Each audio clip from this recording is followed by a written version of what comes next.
There you go. Okay, so here's another one of those bodies, or another problem. Can you identify the problem? You're going to disinfect the area, temporarily pack the area using autopsy gel or phenol compresses to reduce odors and promote preservation. Then you're going to embalm the body. Then you're going to hypodermically inject cavity fluid into the surrounding area, apply fresh compresses, and clothe the body in plastic garments. What do you think you're treating? Is that a burn victim? Not a burn victim. What did you say? Gangrene. Forgive me if I point. That's for me. Gangrene, you could probably say gangrene is an answer. Anything else? This is. There are a couple of extra things I'd say for skin slip, but that might be an answer. Although probably a little much for skin slip, depending on how bad it is. But actually, how about decubitus ulcers?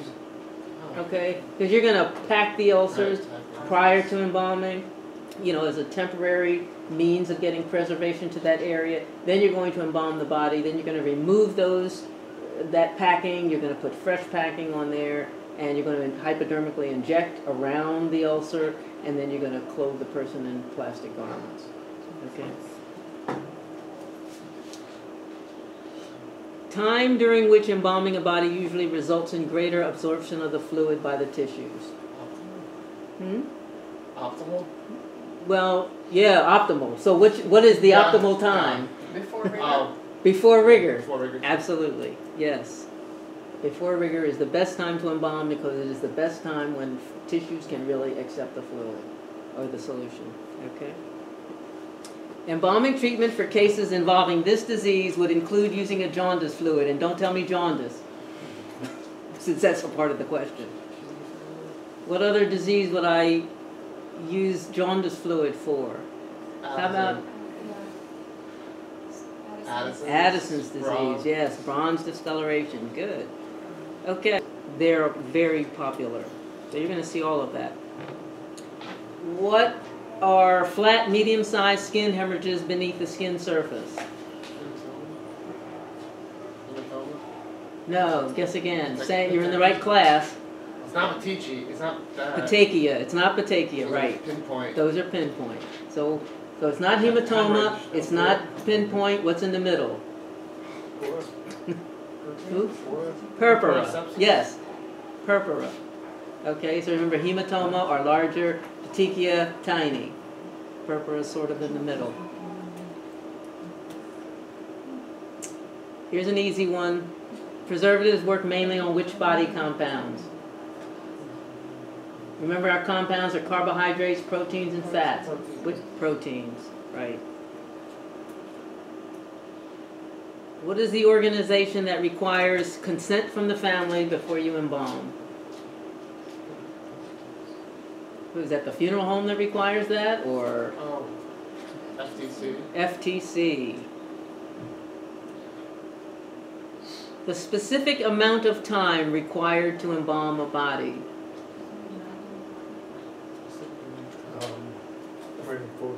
Varies. It varies. There is no specific time frame. Don't let anybody tell you it should only take you a half an hour. It might take you a half an hour, and it might take you 3 hours for the same body.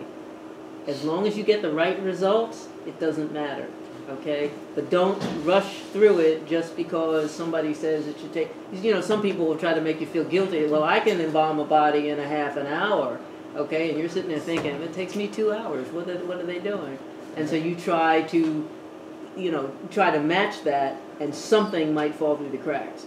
You want to make sure the body is well preserved and disinfected, okay? So it's however long it takes you. Okay, this is what you must do if you measure the amount of formaldehyde concentration in your prep room and it indicates that exposure is below 0.3 parts per million over an 8-hour period. What are you going to do? First of all, what do we call that 8-hour period? you're getting it. The thing for the thing. Used to be in airlines, but you guys Yeah, might be too young to remember. yeah, TWA, yes. That's Time weighted average. Okay, that's the 8-hour test.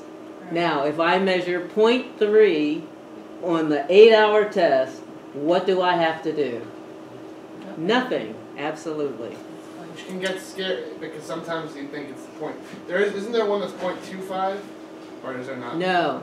The lowest time weighted anything average is 0.5? for the time weighted average below 0.5, you don't have to do anything.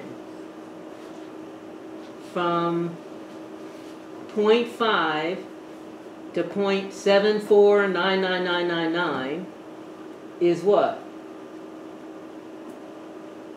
How about the action level? That's a level where you have to take action. Yep. You haven't reached the permissible exposure limit yet, but you have to do something if you reach that level, okay, between those two numbers. And then above 0.75 is your PEL, or permissible exposure limit. And that's for the time-weighted average test. And then what's the other test called? The STEL? STEL, which stands for short-term exposure level. And that one does not have an action level. There is no number at which you must take action. Okay? The number you remember is 2.0. That's your PEL, or permissible exposure limit. And you reach 2.0 for the STEL test, and then you have to take action. And that is mentioned in this document, that understand what those terms are. Okay, body has had an autopsy. What would be the preferred artery to reach the neck, shoulder, and upper extremity? What vessel's in the shoulder? Subclavian, right. The axillary, there are some times when you really can't grab the subclavian because of the way the autopsy technician made the incisions. And so you would raise the axillary. But again, if you only inject down from the axillary, you're only going to get the arm. You're not going to get the shoulder area. Okay? So you can clamp off this area here and try to inject a little bit of solution into the shoulder area. But if you can access that subclavian, that's the best way to get not only the rest of the arm, but you're going to get the neck, shoulder, and the upper arm as well. 2 inches to the left, 2 inches superior to the umbilicus. What is that? Standard point of trocar entry. What is cadaveric lividity or postmortem lividity? Wait, can I ask a question? What was the answer?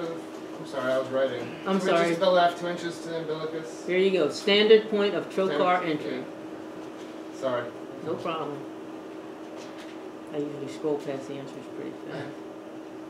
Okay, what do you think of when you see the words cadaveric lividity or postmortem lividity? Nothing, right? These are other terms for what?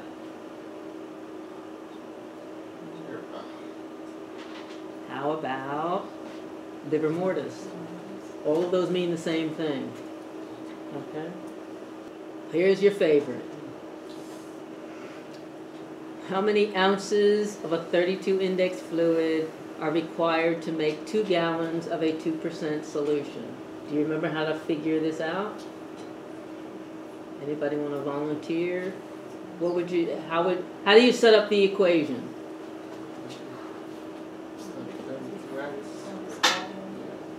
Well, remember it's C times V equals C prime times V prime, okay? Which means the amount of fluid times the index of the fluid equals the index of the solution times the total volume. Okay? And if you think about it, the left side of the equation is the fluid that's in the bottle. The right side of the equation is the solution that you're mixing in the tank. Okay? So it's index of the fluid times amount of fluid equals index of the solution times the total volume of solution. And remember, what are we going to do with that 2%? Do you change that to 0.02 in your equation? Or 2 over 100 in your equation? How about you just take away the percent sign? Okay? So the way to figure this out is 32 times your unknown, because your unknown, it was asking you the number of ounces. So my unknown in this problem is the number of ounces.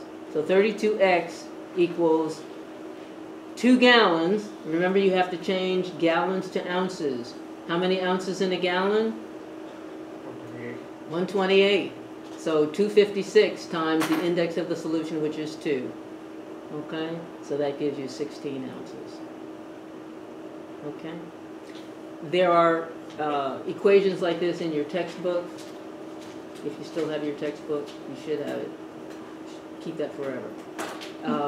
Go to the end of the chapter, the first of the 2 chapters on, oh no, I'm sorry, it's the second of the 2 chapters on chemicals. At the end of the chapter, they have some questions, and you might want to just practice those.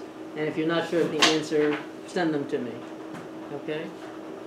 Okay, so that's it for the questions. How much time do we have?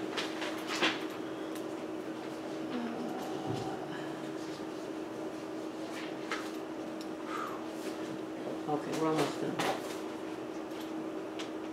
Okay, now here are the things. I don't know if you can see that. I wonder if.